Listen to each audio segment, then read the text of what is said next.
off the bench to start screaming at refs. And by the way, Caitlin Clark should have been teed up in this game. I don't know the way bench techs work, but if you're in any other league in the world. And by the way, also, maybe the groin isn't as bad. Take a look at this. She's there jumping up and down. So maybe, you know, maybe she's not quite as hurt as we think. I'd be jumping up and down. Like, again, did she get fouled?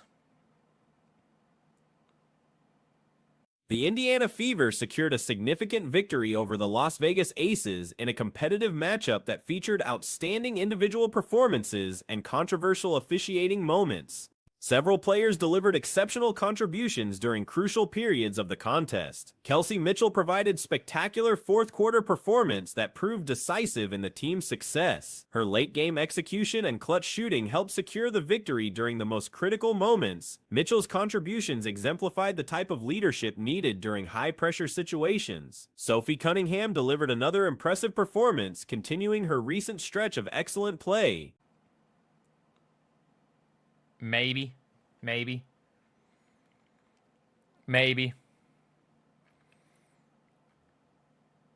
Don't feel like this is part of her rehab. That means she's playing Sunday. No clear timetable because she can't stop jumping on the sidelines. Like, let's be real. I think if this was Caitlin's first injury, I think that she would be... I think she would be back. Let's be real. Let's see how high she gets on. Her versatility and energy have become increasingly important to team success, providing consistent production across multiple statistical categories.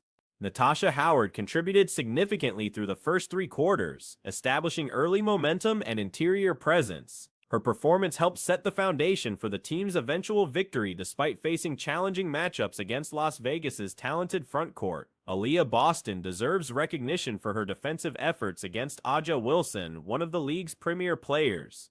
Boston's ability to contest shots and limit Wilson's effectiveness represented a crucial factor in the team's defensive success. The most viral moments from the contest involved Caitlin Clark's animated sideline reactions to officiating decisions.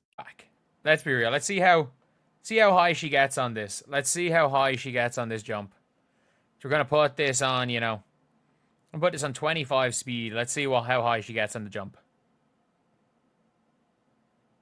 So Aaliyah, by the way, Nalissa Smith definitely caught Aaliyah in the hand right there.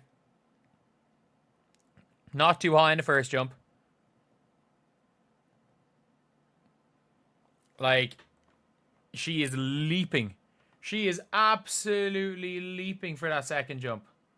Gee. Video footage showed Clark jumping from the bench and vocally expressing frustration with referee calls throughout the game. Her passionate responses generated significant social media attention and discussion about appropriate sideline behavior. Analysis of Clark's physical movements during these outbursts provides insight into her injury status. Her ability to jump vertically with apparent ease suggests her groin injury may not be as severe as initially believed. The height and explosiveness of her movements contradict expectations for someone dealing with serious groin complications. Medical evaluation context reveals that Clark's recent examinations showed no structural damage or additional injuries. Jesus, lad, she is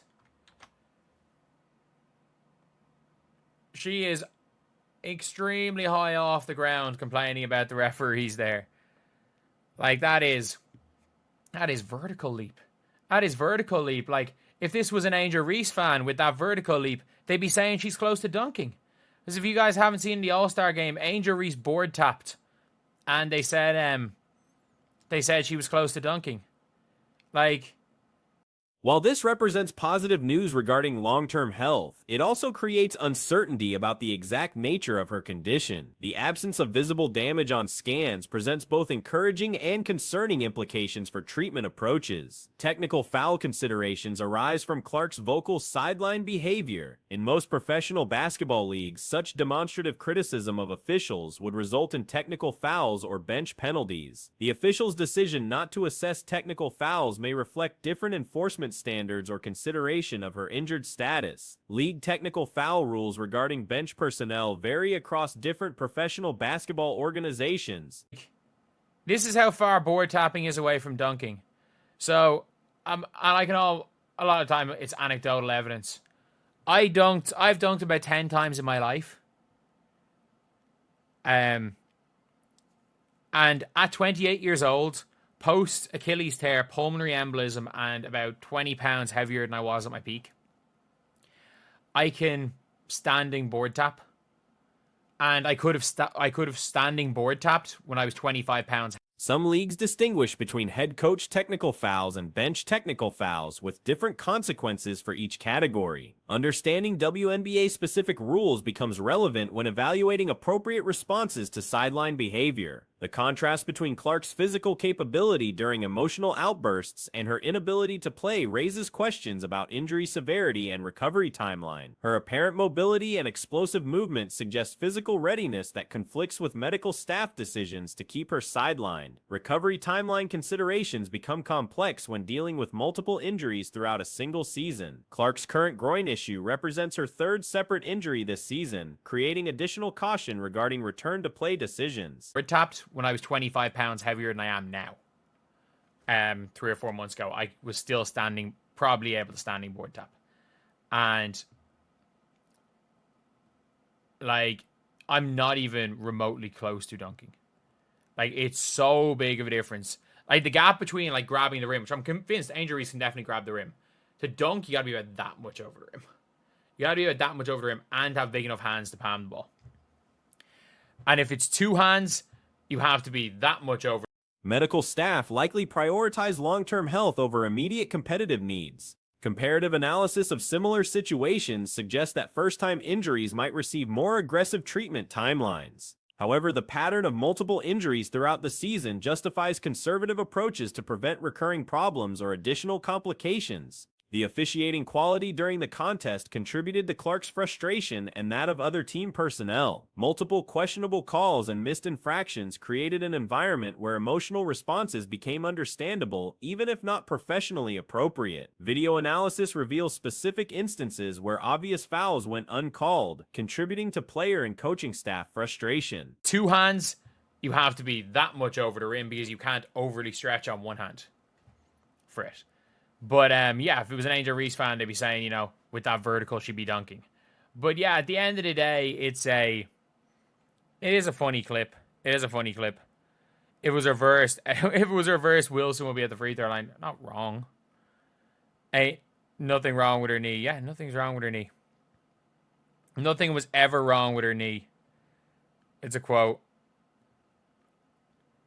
The consistency of these missed calls suggests systematic problems rather than isolated errors, supporting arguments for improved officiating standards. Clark's continued vocal criticism of officials after initial outbursts demonstrates sustained frustration with game management. Her willingness to engage multiple referees throughout the contest indicates deep-seated concerns about competitive fairness and player protection. The encouragement of player criticism regarding officiating standards reflects broader frustration with league oversight and referee accountability. When officiating quality declines to unacceptable levels, player advocacy for improvements becomes a necessary component of competitive integrity. Current officiating standards appear insufficient to maintain competitive fairness and player safety.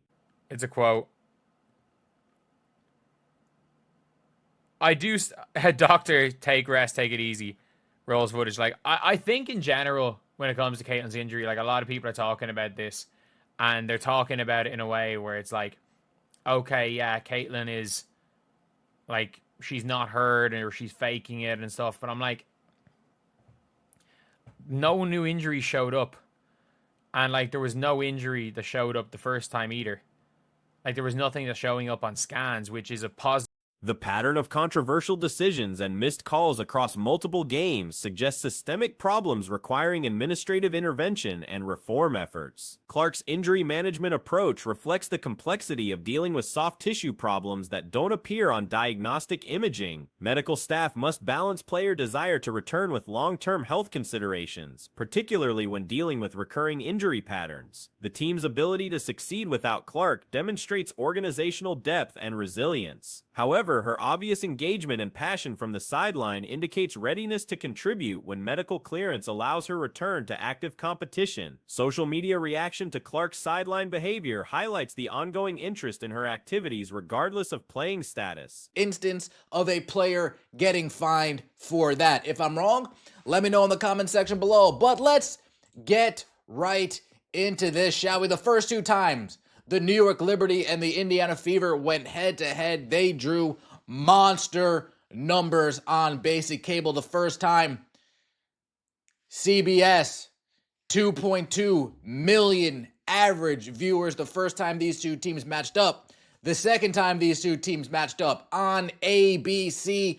Her emotional investment in team success resonates with fans, while generating discussion about appropriate conduct and injury recovery approaches. The victory over Las Vegas represents significant progress for Indiana's playoff aspirations. Success against elite competition demonstrates the team's capability when healthy players execute at their highest levels, providing optimism for postseason potential. Moving forward, balancing Clark's competitive desire with medical caution will determine her return timeline. The team's continued success creates less pressure for rushed decisions while maintaining hope for her contribution during crucial late-season contests. Recent television ratings data reveals significant insights about the WNBA's current market position and future negotiation strength. The second time these two teams matched up on ABC, Caitlin Clark's return game, the back-to-back-to-back threes, bang, bang, 2.2 million average viewers. Caitlin Clark returning with 32 points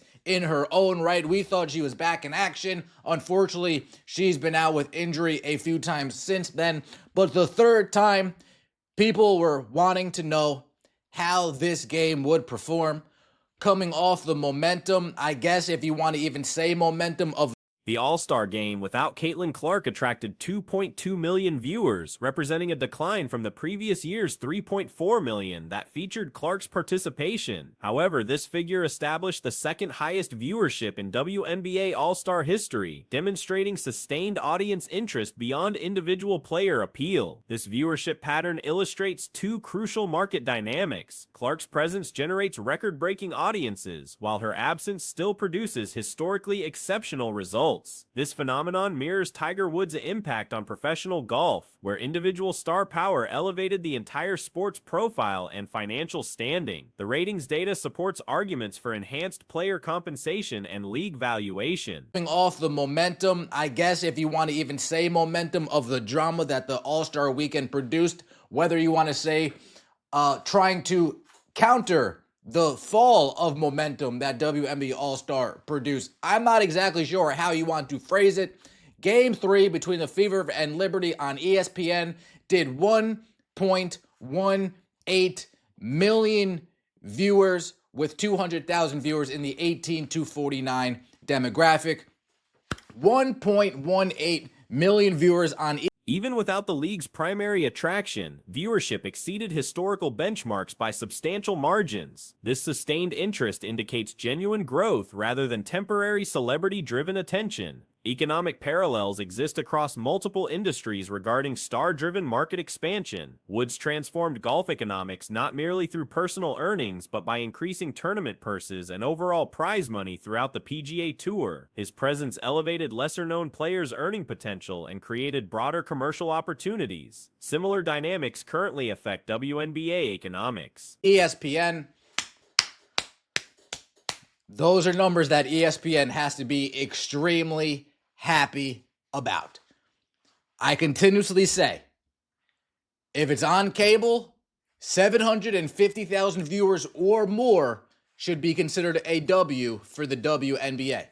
The Caitlin Clark games, we know that they're 1.5 million, 2 million views. We know that.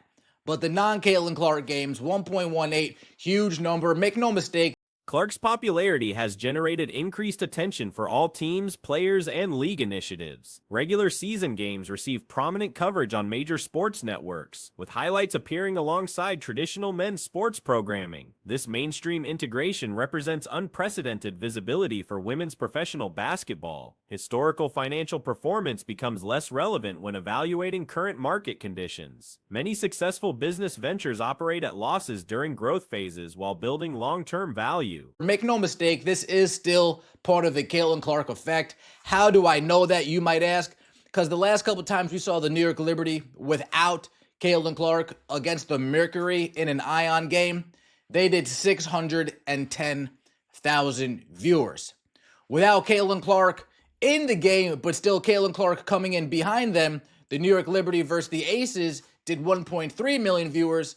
And like I said, that was on ABC, but that was also because The Athletics acquisition by the New York Times exemplifies this principle, as the publication lost $45 million annually, yet provided strategic value through content quality and market positioning. Franchise valuations reflect the shifting economic landscape dramatically. League-wide team values increased 168% over the past year, with individual franchises experiencing varying degrees of appreciation. The Indiana Fever's valuation surge of 273% directly correlates with Clark's presence, while other teams averaged 100% increases despite no direct Clark connection. These valuation increases create compelling negotiation leverage for players' union representatives.